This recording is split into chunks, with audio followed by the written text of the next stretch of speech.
Press. Okay, so good morning and welcome to those who've joined the call. Today's webinar is going to be on subscription traps. I'm joined by two of my colleagues who will introduce themselves now. Thanks, Lade. I'm Nikki Baker. I'm a compliance executive at the Committee of Advertising Practice. That's a sister organisation to the ASA. Hello, I'm Laura, and I also work in the compliance team. Thanks both. So before we get started on today, just to do a bit of housekeeping, as you can see, this session is being recorded and we'll send links out to a copy of the recording a bit later on. Also, if you do have any questions, please do pop them in the Q&A box, and we do have a Q&A at the end and we'll go through the questions then. Right, I'll stop talking now and I will allow Laura, who I believe will be taking us through the first section. Thank you, Laddie. So to give you a quick overview of what we're going to be talking about today, we'll firstly take a look at what a subscription trap actually is and what it is that turns advertising for a legitimate subscription service into a subscription trap, and how you can avoid doing so in your own advertising. So this will mainly involve looking at what significant conditions are in the CAP code and where they should appear in ads. We'll also take a look at some examples to put these into context, and then we'll move on to CAP's enforcement notice. And as Laddie explained, we will have some time for questions at the end as well.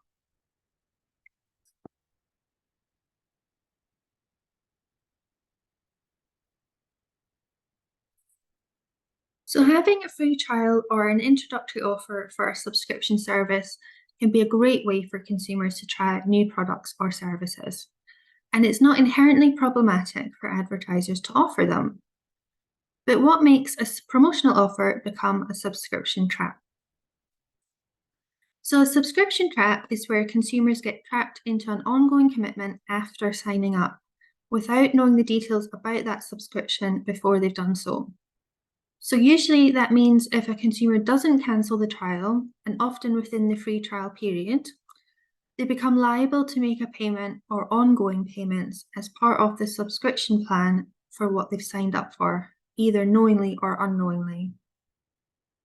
So if a consumer needs to input their payment details in order to take advantage of a promotion, and the ad leads a consumer to unknowingly agree to an ongoing payment plan, the ASA may consider the ad to be misleading.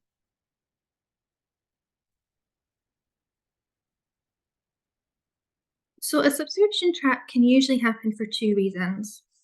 It might happen because an ad omits significant conditions, or if the ad does include them, it doesn't present them in a sufficiently clear or prominent way. Now that may be due to the size and position of the information, but it can also apply if the significant conditions are worded in an ambiguous or confusing way.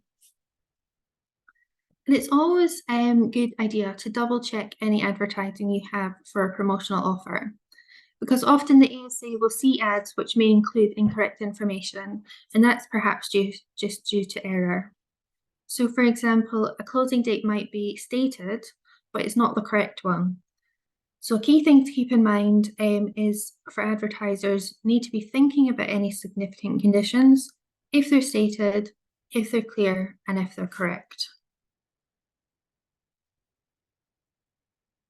So the most relevant section of the CAP code today, so the rules for non-broadcast advertising, is section 8, which refers to promotional marketing. So we're talking here about 817, which states all marketing communications or other material referring to promotions must communicate all applicable significant conditions or information where the omission of such conditions or information is likely to mislead. So in essence, a significant condition is any information that's likely to affect a consumer's understanding of the advertised offer. Now, there are additional sub-rules in this section, as the last part of the rule indicates. Things like how to participate, if there's a start or a closing date, if there are any restrictions, so a location or age, and the number and nature of any prizes and gifts. Now, while some of these significant conditions may not necessarily be applicable to every subscription offer, there will be some which will apply because of the nature of what is being promoted. So really, if there's information which a consumer needs to know so that they fully understand what's being offered, and before they sign up, it needs to be stated in the initial ad. And if it isn't there, the ad's likely to be misleading. So the ASA has ruled on this issue for lots of different ads. So if you do want to know more about how the rules applied in practice, there's plenty of rulings on our website that you can look at. There's also lots of advice and guidance on the website as well.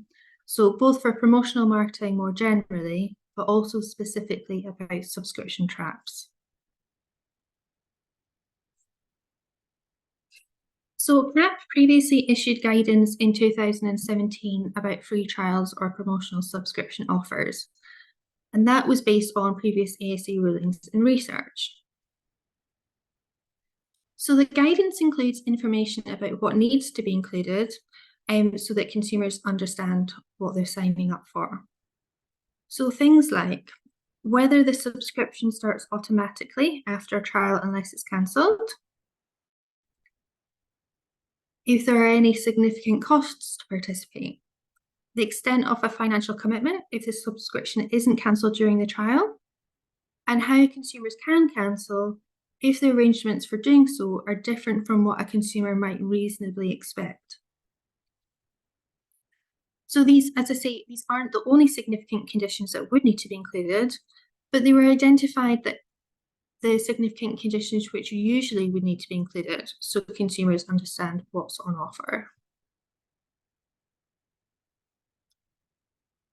So other significant conditions that might apply will really depend on what's being offered and on the nature of the promotion. And it won't necessarily be the case that the same significant conditions will apply to all promotions. But we do have a few examples here of what's likely to be considered significant by the ASA. So if there is a free trial or a discounted initial price, which applies to new subscriptions only rather than, say, renewals, or if there are any restrictions that apply, these need to be stated in the ad. If there's a gift for consumers with a new subscription, the ad would need to make it clear if there's any restrictions on the availability of the free gift, so perhaps one per household. There are other specific promotional rules which relate to the availability of promotional items as well, so those might also apply depending on what's being offered. And if the promotion offers entry into a prize draw when consumers sign up to a free trial or a subscription, this would also need to be explained in the ad. And as I said before, so things like any details about the prize draw, so the number and nature of the prizes would also need to be explained. So where should the significant conditions be stated in an ad? Now, this might vary depending on the individual ad and the medium in which it appears, but generally, they should be sufficiently clear, legible, and prominently displayed. So, not hidden amongst other information, for example, at the bottom of a web page, or if it's appearing in a pop-up box. That wouldn't be sufficient to comply with the code, or if an ad states terms and conditions apply only, that wouldn't comply. So the guidance states that the significant conditions should immediately follow the most prominent references to the offer. So on the slide now, there's a mock-up of an acceptable presentation. So hopefully you can see there's information about it being a subscription service. There's a £10 monthly cost and the first month for free. They're all stated underneath the Start Your Trial button.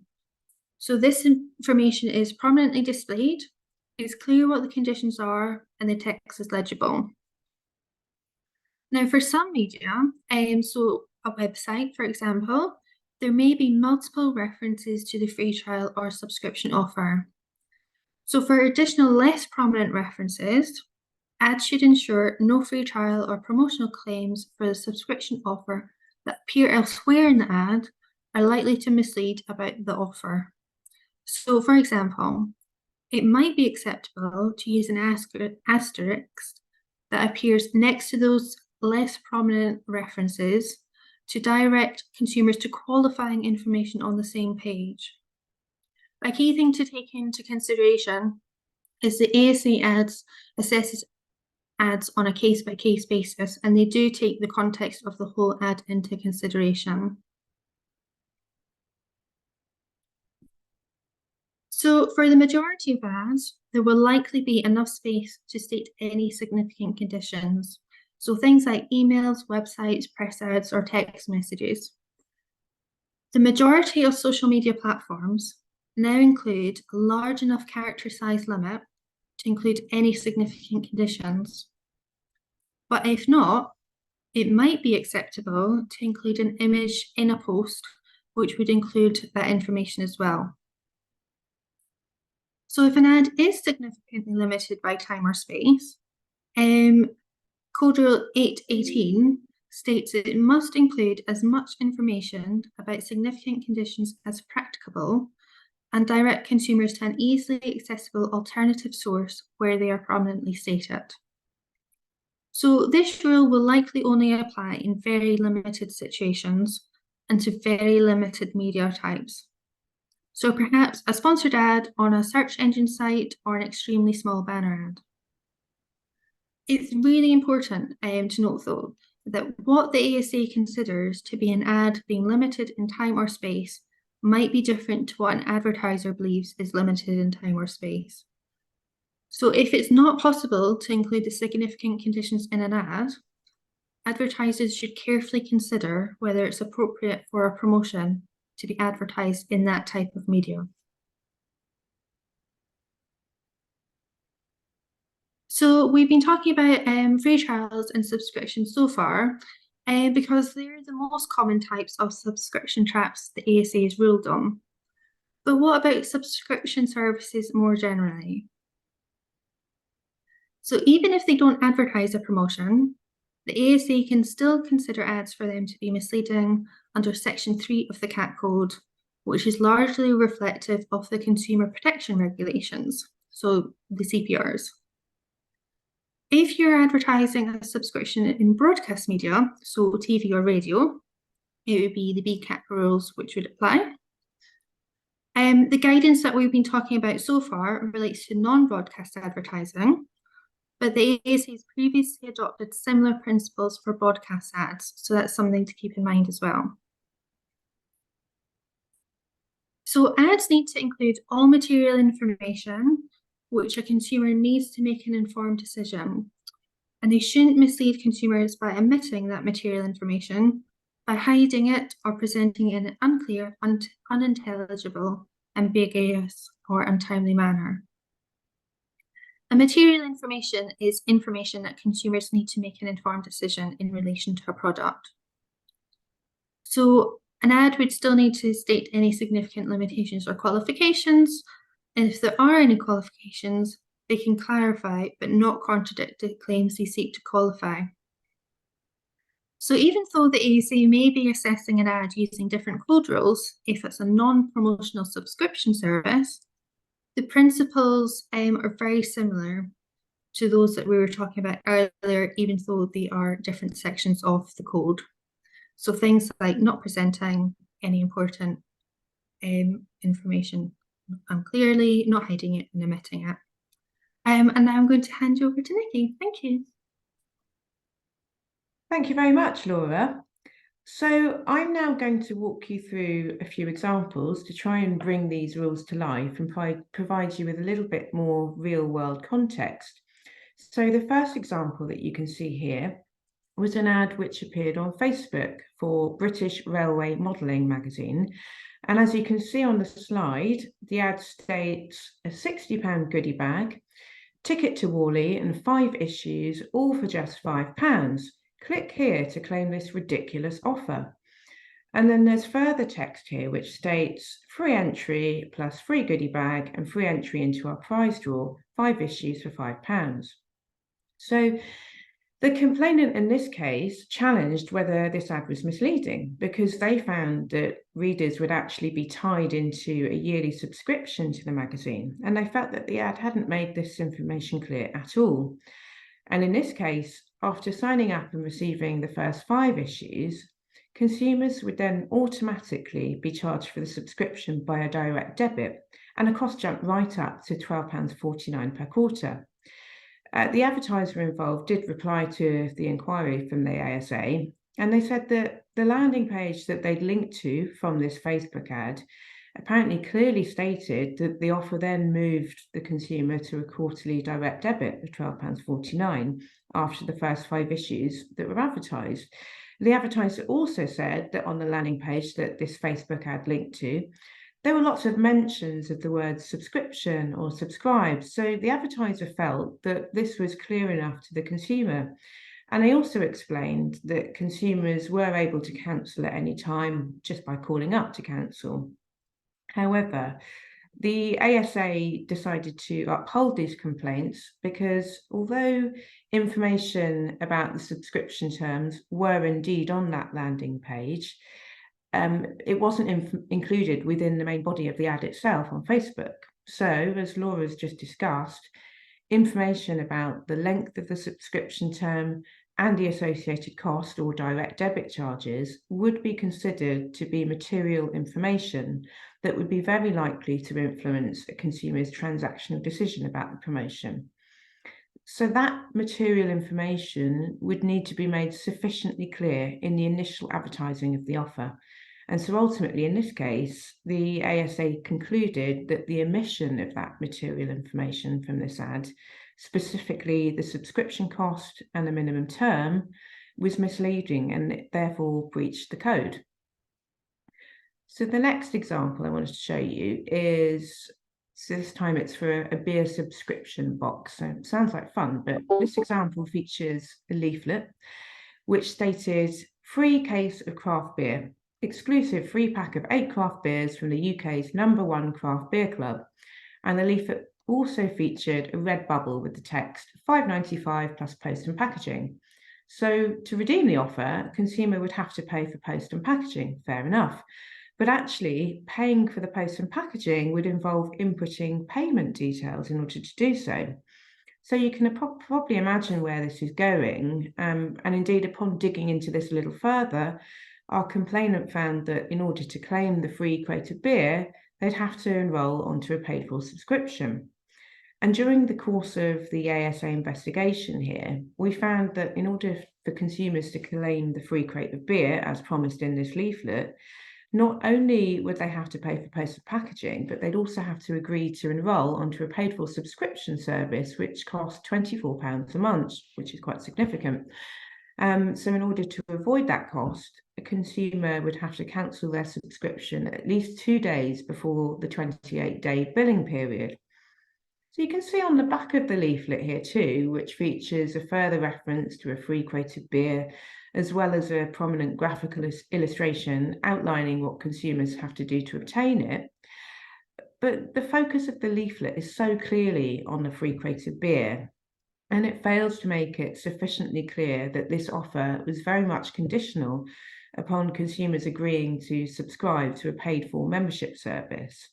So again, this is clearly material information that would be very likely to affect a consumer's transactional decision.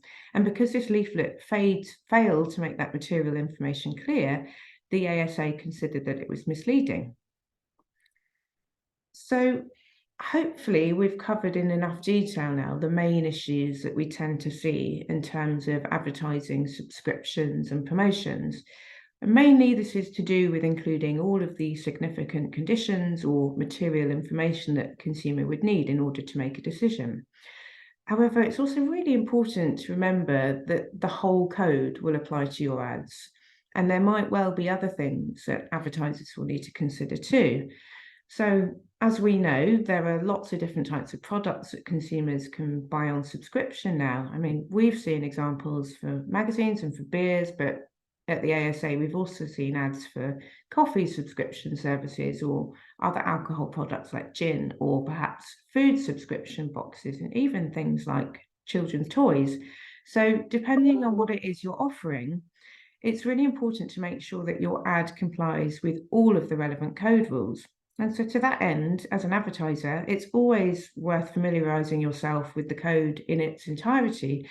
But to give you a couple of examples of something sector specific. So promotions for alcohol shouldn't imply, condone or encourage excessive consumption of alcohol.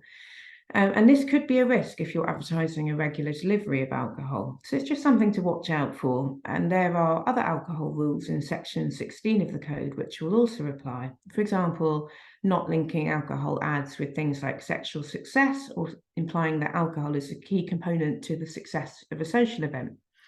If we look at something like food advertising, the things to note here would be that ads for foods shouldn't make unauthorised health claims, that is, health claims which are not authorised on the EU Register of Health and Nutritional Claims. So here, section 15 of the code would apply to ads for food products. Another thing to bear in mind is whether or not you're making environmental claims, and we're seeing more and more of these at the moment. So for instance, deliveries might claim to be carbon neutral. So here you'd want to be familiarising yourself with section 11 of the code to see what kind of evidence you need to provide in order to substantiate any environmental claims. And finally, you should ensure that any savings claims which are being made, so for example, claims to save on a recommended retail price of a product that someone might receive in a subscription box by subscribing, those must comply with the rules and guidance on pricing, which essentially say that if you're making a savings claims, then you must be able to demonstrate that the full or usual price stated is the genuine usual selling price of those products to ensure that the saving you're offering the customer is a meaningful, genuine saving. So I'm now going to touch on how we actually go about enforcing the rules here.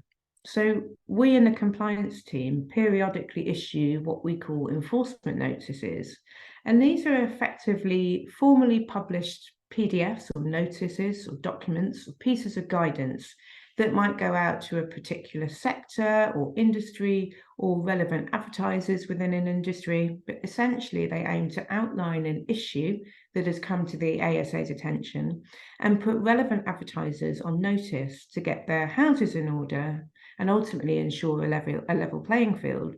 So an enforcement notice will work to outline the relevant code rules and provide detailed guidance along with those code rules to help advertisers to get their advertising right. And we have indeed issued an enforcement notice, not once but twice now, around subscription traps, which you can find on the ASA website. And typically when we issue enforcement notices, we allow advertisers a grace period. It varies depending on the sector, but sometimes it could be 1 or 2 months. And that grace period is intended to let them tidy up their advertising before we at the ASA conduct a formal monitoring sweep. And this is something that we can now do with the help of artificial intelligence, which effectively allows us to scrape the web to pinpoint potential problems under our code. And so if we uncover problems, we have a number of sanctions available to us. So for instance, we can work directly with social media platforms to get problem content removed or even full account suspensions. We can also name and shame persistent non-compliant advertisers on a dedicated section of the ASA website. And our ultimate sanction is a referral to our legal backstop trading standards, who can bring criminal proceedings, although it's rare, very, very rare that things ever get this far, though it has happened, not in relation to subscription traps. But it's something that we're very much continuing to keep an eye on so that we can keep on protecting consumers from misleading advertising. So in summary, the main things to think about when advertising to ensure that an ad for a promotion for a subscription service doesn't unknowingly trap consumers into an ongoing subscription are including all of the significant conditions or material information available and thinking very carefully about where that's presented. And usually that should be presented immediately by the main references to that promotion in the ad. And do, of course, consider the whole code whenever you're making any kind of advert. And finally, we do have a number of resources and advice available at any time. So you can follow us on X, formerly Twitter. You can sign up for our insight articles and newsletter updates. We run regular bespoke training like the one you're on now. And we do have a free copy advice service who can offer bespoke, tailored advice for free on any adverts that you send to them. So I guess that wraps things up from us. Does anybody have any questions? Thank you. If you do have any questions, please do pop them in the Q&A box and we'll go through and answer them. I don't think we have any questions as of yet, but we'll just give it some time, see if anyone comes up. Oh, we've had one just appear. Yes, we can. Oh, are we able to share the deck? I believe we should be able to. If not, a copy of the recording will be there, but I should see. Let me see. Should be able to share that. Let me just make a note of that. Yeah, that's no problem, Daniela. Does anyone have any questions regarding the content shared today?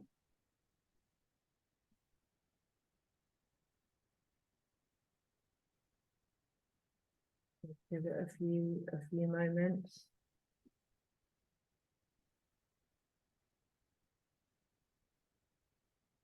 Oh, so it's a useful session. Thanks very much. Right, we've got a question come through. Would it be sufficient to have an ad that links to a web page with details on subscriptions, accompanied with wording like, for more info on subscriptions, go here, or is that still too vague?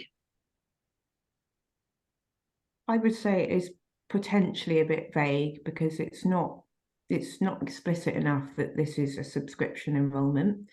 You might be able to say something like, subscription applies, for more info, click here.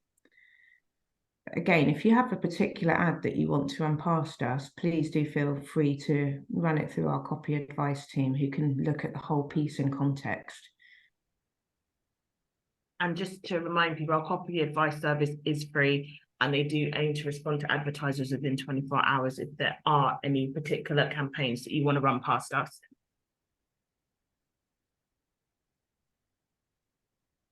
Well, we won't, now the questions have come through. We won't drag on the Q&A longer than needs to be. Again, if anyone has any questions, again, that can be directed to our copy advice team. But I just want to take this time to thank our speakers, Nikki and Laura, for running us through this session, and to thank you all for joining. A copy of the recording will be made available, and Daniela, yes, I'll look to get that deck shared with you all as well. Thank you again for participating this morning, and I'm going to end the session now. Thank you. Thank you.